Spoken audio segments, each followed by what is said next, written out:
전국에서, 해외에서 이 말씀을, 이 인터넷 방송 지저스타임즈와 CJTN 방송을 애청하시는 구독자, 애청자 여러분, 오늘도 주 안에서 만나 뵙게 돼서 감사합니다. 오늘도 요엘서 1장 세 번째 시간입니다.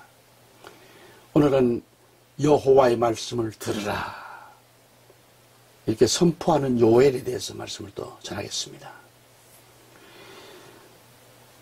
우리가 지난 2시간 동안 두 번째 요엘서 1장 1절로 4절의 말씀을 계속해서 보면서 여러 가지 또 성경 말씀을 같이 보게 됐습니다.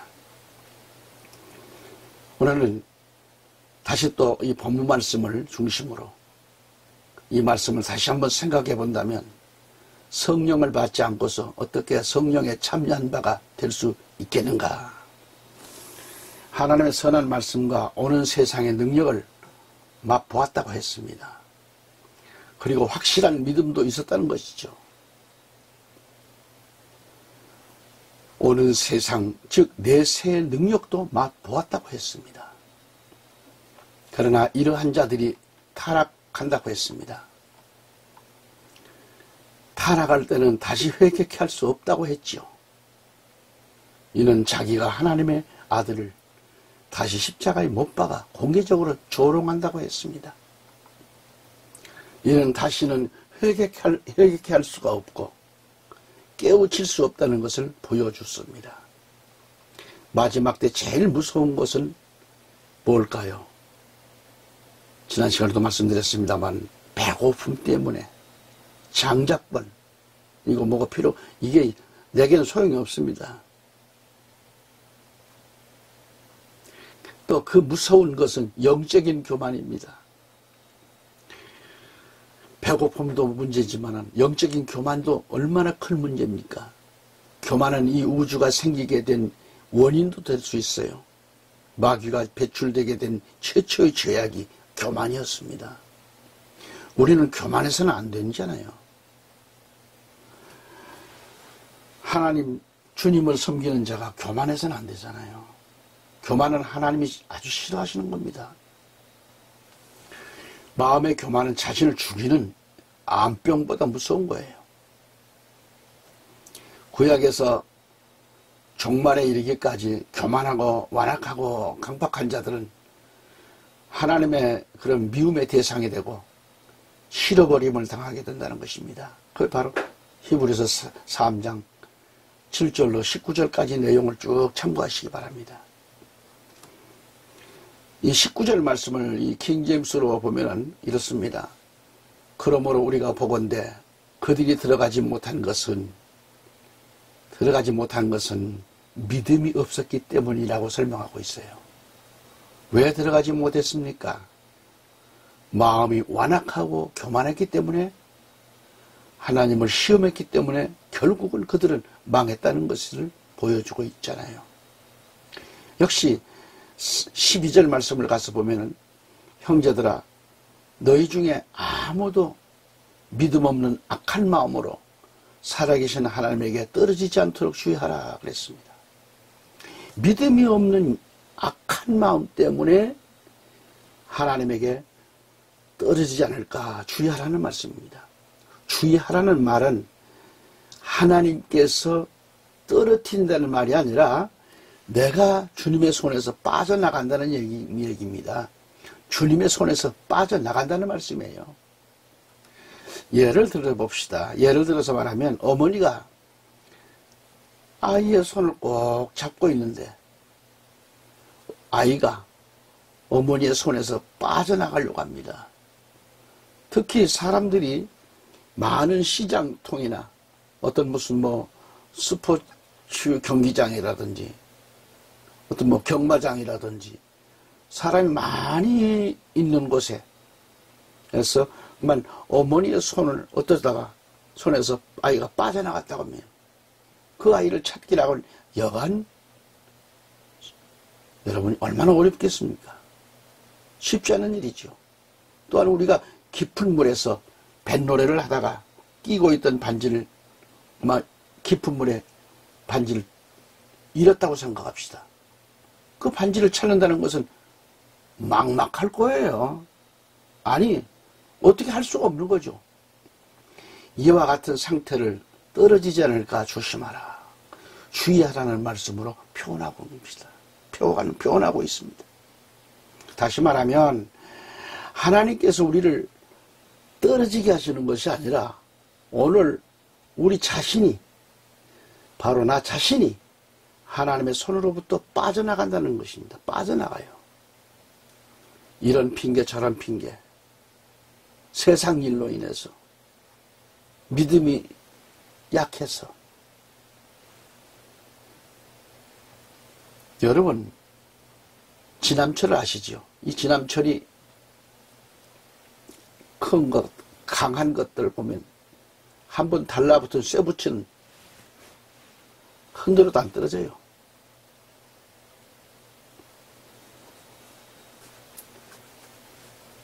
능력을 받고 하나님 말씀 속에 사는 사람, 진실한 사람은, 진실한 자는 안 떨어져 나가요.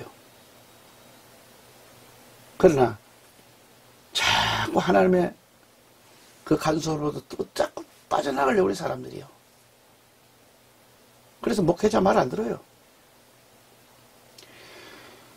교회가 중요치 않습니다. 교회는 오긴 오는데 중요하지 않아. 이러한 것들이 오기 전에 주의하라는 겁니다. 14절에 가보면 우리가 시작할 때에 확실한 것을 끝까지 견고히 잡으면, 그랬어요. 끝까지 견고히 잡으면 그리스도와 함께 참여한 자가 되리라고 말씀했잖아요. 이 말씀에서 역시 우리가 시작할 때에 확실한 것은 뭐예요? 믿음을 말합니다.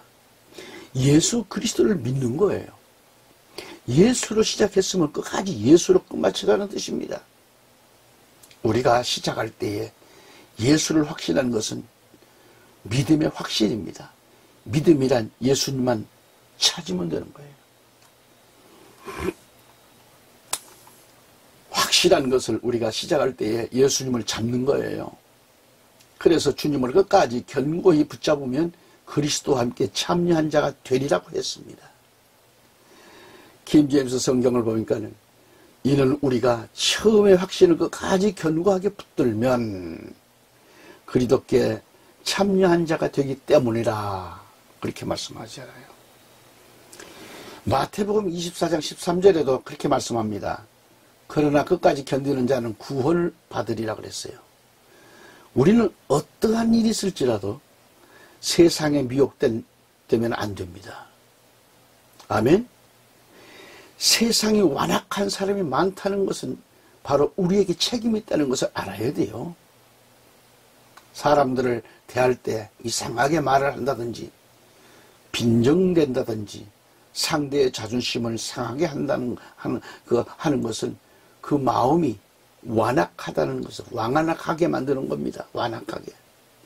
그리고 그 책임도 우리에게 있다는 말씀이에요. 그러한 마음을 품지 않도록 그러한 환경, 여건, 언어와 행동을 조심해야 하는 것입니다. 악한 세력들은 분위기 조성에 아주 능수능란합니다. 그래서 기회를 노리는데 환경과 여건과 언어와 행동에 있어서 그걸 그물로 삼고 우리를 노리고 있습니다. 마치 휘발유를 뿌리고 불을 피우기 직전에 있듯이 기회를 노리고 있는 것이 바로 마귀입니다. 우리는 마귀에게 기회를 주지 말아야 합니다.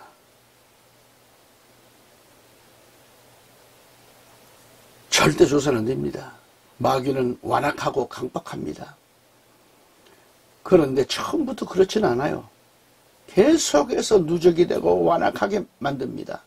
그리고 강팍하게 만듭니다. 완악하고 강팍하게 만들어지면 다음 일이 어떻게 되든지 간에 되든 말든 그건 상관없어요. 일을 저질러요. 그러므로 나와 여러분은 경로하는 노를 바라지 않도록 사전에 차단하라는 거예요. 사전에 차단하라.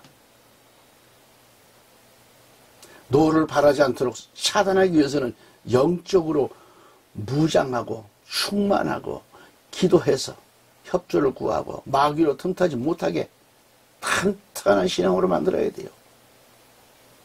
강력한 쇠붙이를 강력하게 붙드는 이 지남철처럼 말이죠.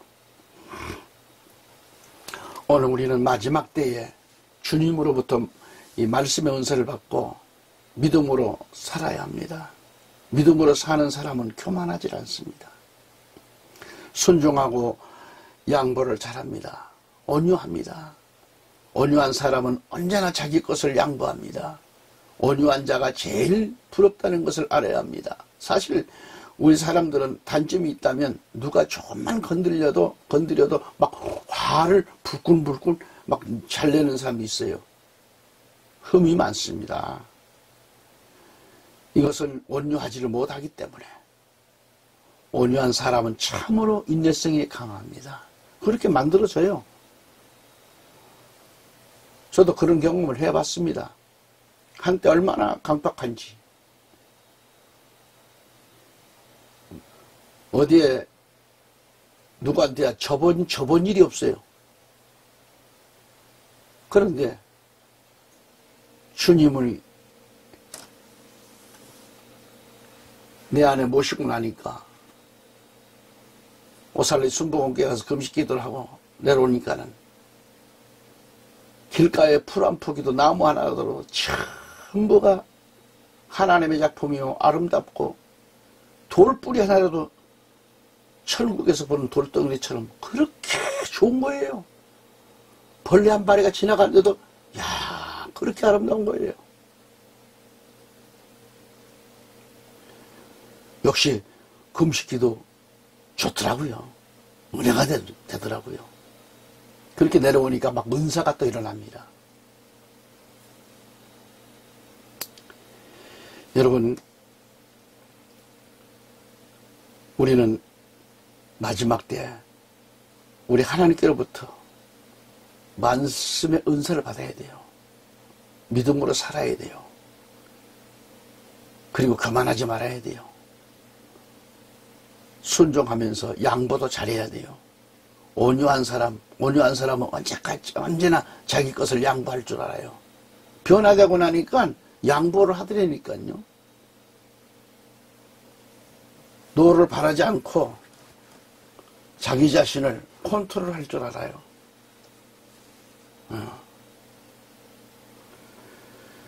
여러분, 온유한 자가 제일 부럽다는 것을 알아야 돼요. 사실 우리 사람들은 단점이 있다면 누가 조금만 건드려도 막 화를 내잖아요. 흠이 많잖아요. 그러므로 나와 여러분은 온유한 마음을 받아서 빼앗기지 않도록 기도해야 하겠습니다. 할렐루야. 온유한 사람은요 항상 양보할 줄 압니다. 양보를 해요. 그리고 희생하고 사랑하고 또 양보하고 또 희생하고 온유하고 온유의 본질은 성령이라고 했습니다. 이런 우리 목사님들 세미나를 가서 이렇게 제가 참석을 해보면 저는 이제 방송을 하기 때문에 카메라를 들고 가죠. 보면은 연세가 있음에도 불구하고 그 줄 서는 걸 못 참아요. 저는 늦게 먹으면 어때요? 저는 다 양보를 합니다. 막 밥그릇 가지고 앞으로 막 그걸 먼저 가져오려고 뛰어가는 거 없습니다. 옆에 새치기 하지 않습니다. 마을 편안하게 먹고 먼저 나보다 연세 있는 분은 앞에 먼저 가서 하시라고. 한국기독교 보수교단 협의회를 가면 우리 대표회장 그 사모님은 밤새 행사가 있는 날 전날 밤에 목사님과 같이 팔 걷어붙이고 그 많은 음식을 또 만들어 가지고 막 잡채다 뭐다 해서 구급거리고 생선 굽고 해가지고 100여 명이 넘는 분들을 다 점심식사 대접을 하는 겁니다. 뭐 다는 아니겠지만은 혹가다 그런 분이 계시더라고요. 못 참아요. 앞에 가서 남의 앞에 끼어들게 하는 일들을 볼 수 있었습니다. 그래서 참 되게 저렇게 저분은 뭘 체험하지 못한 분 아닌가? 성령 안에서 사람이 맞는가? 거두절미하고 우리는 온유의 본질이신 성령에 충만하시기를 우리 주 예수 그리스도의 이름으로 축원합니다. 요엘서는 믿음이 있는 신자들에게는 희망과 기쁨과 능력의 말씀이 됩니다만, 그렇지만 믿음이 없는 자 사람들에게는 좌절과 어려움이 따르는 말씀이 됩니다. 여기 요엘서는 앞에서도 언급을 했듯이 요한계시록과 같이 짝으로서 장차 되어질 일들이고 사건들을 보여주고 있고요. 2절에서 늙은 자들아 하는 지도자나 오래된 신자들, 또한 목사나 장로, 권사를 가리키기도 하고요. 성경 전체를 찾아보면 처음 믿음을 가진 사람들이나 처음 태어난 신자들에게 있어서 또는 어린 생명들에게 있어서 하나님의 관심은 집중되어 있다는 것을 알 수 있습니다.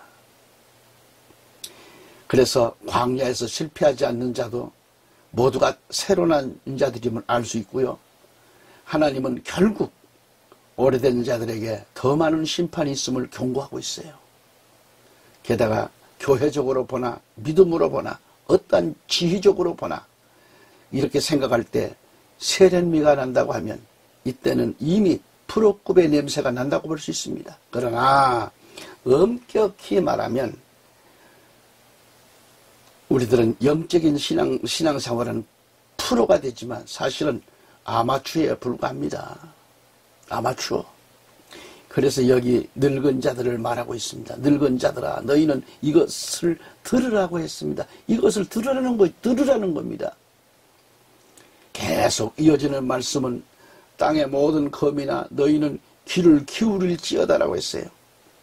이는 크고 낮은 자들아 들으라는 말씀입니다. 귀를 기울일 것을 말씀하고 있습니다. 있으나 마나 한 귀, 그러한 귀가 아닌 들을 귀가 있는, 들을 귀를 가진 자, 들을 귀를 가진 자만 들으라는 것입니다. 하나님의 음성에 귀를 기울일 줄 아는 귀, 성령이 하시는 말씀을 들을 줄 아는 귀를 말합니다. 하나님의 음성은 믿음이 있고 성령으로 거듭난 자만이 들을 수 있어요. 다음으로 너희의 날에나 그랬어요. 이것은 그때 당시를 말합니다.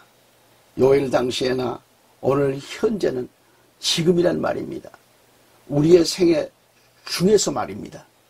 그리고 너희 열조의 날에 이런 일이 있었느냐 하는 말씀은 조상들 또 아브라함이나 또는 그 후에도 이런 일이 있었느냐는 말씀이죠. 어려운 일이 있을 것을 말합니다. 그러니까 아담 이후부터 지금까지 이런 일이 없었다는 거죠. 우리 생애도 없었고 우리 열조 때에도 이런 일이 없었다는 말씀입니다. 그래서 3절에 너희는 이 일을, 그래서 이 일, 문제된 이 일을 너희 자녀에게 고하고, 이는 우리 자녀에게 고하라는 것이며, 또 너희 자녀는 자기 자녀에게 고하고, 그 자녀는 후시대에 고할 것이라고 그랬습니다. 그래서 구약 성경을 찾아보면 아브라함은 이삭에게 고했고, 이삭은 야곱에게, 야곱은 12아들에게 그렇게 전했습니다. 12지파는 계속해서 12사도들에게 의해서 초대교회까지 고하여졌고 또 이제는 믿는 모든 자들에게까지 고하여진 겁니다. 그래서 우리는 지금 좋은 시대에 살고 있지만 그러나 사실은 어려운 시대에 살고 있습니다. 어렵게 살고 있어요. 가장 복 있는 시대에 살고 있으면서도 그러한 여러분 신앙적으로 볼 때 아주 어렵고 껄끄러운 시대에 살고 있습니다. 여러분 우한에서 발생한 폐렴 코로나19 이로 인해서 얼마나 지금 전국을 강타하고 가장 고통당한 저 대구 시민들, 경북, 그 다음에 최근에는 오늘 보니까 서울, 구로. 이게 보통 문제가 아니잖아요. 전 세계가 무너지고 있고, 우리나라는 외교 실패로 강경화 장관의 무능으로 전 세계 100개국이 넘는 국으로부터 입국을 거절당하고 있지 않습니까? 많은 바야들이 한국에 오질 않고 필리핀이나 다른 데로 좀 돌리고 있습니다. 우리나라는 지금 앞으로 이거 회복하려면 보통 어려움이 아닐 수가 없습니다. 엄청난 어려움에 우리 신앙인들까지 지금 어려운 시대에 살고 있습니다. 가장 복 있는 시대에 살고 있으면서 그렇다는 얘기죠. 본문에도 말씀하셨듯이 후시대에 고할 것이니라 그랬어요. 이 말씀대로 이는 지금 우리에게 속한 말씀이라고 봅니다. 후시대에 고할 것이니라고 했습니다. 오늘 우리는 하나님의 이 계시의 말씀을 모든 자들에게 고하여야 합니다. 고하라는 것은 하나님의 말씀을 보존하기 위한 의미도 됩니다. 우리는 말씀을 받았으면 전하는 일을 해야 합니다. 고하라고 말씀하셨습니다. 우리는 말씀의 보존성을 위하여 후시대에 전하는 거죠. 지금 당장 우리는 하나님의 명령대로 복음을 전해야 됩니다. 할렐루야. 지금껏 말씀을 끝까지 경청해 주신 애청자 여러분, 해외 애청자 여러분, 모든 분들 진심으로 감사를 드립니다. 더 좋은 방송, 더 좋은 나은 신문사, 더 좋은 보도, 말씀을 외치는 방송으로 나아갈 것입니다. 이제 교회를 은퇴했습니다. 그리고 이제는 본격적으로 신문과 방송을 통하여 이 시대에 진실한 복음을 전하기 위해서 골방에서 이렇게 엎드려 기도하면서, 여기는 바로 신월동 뒷산 지향산 중턱에 자리 잡고 있는 골방입니다. 앞으로도 이 부족한 종을 위해서, 문서 선교를 위해서 기도 부탁드립니다. 또 후원을 하신다면 더 큰 힘이 되겠습니다. 진심으로 감사합니다. 승리하십시다.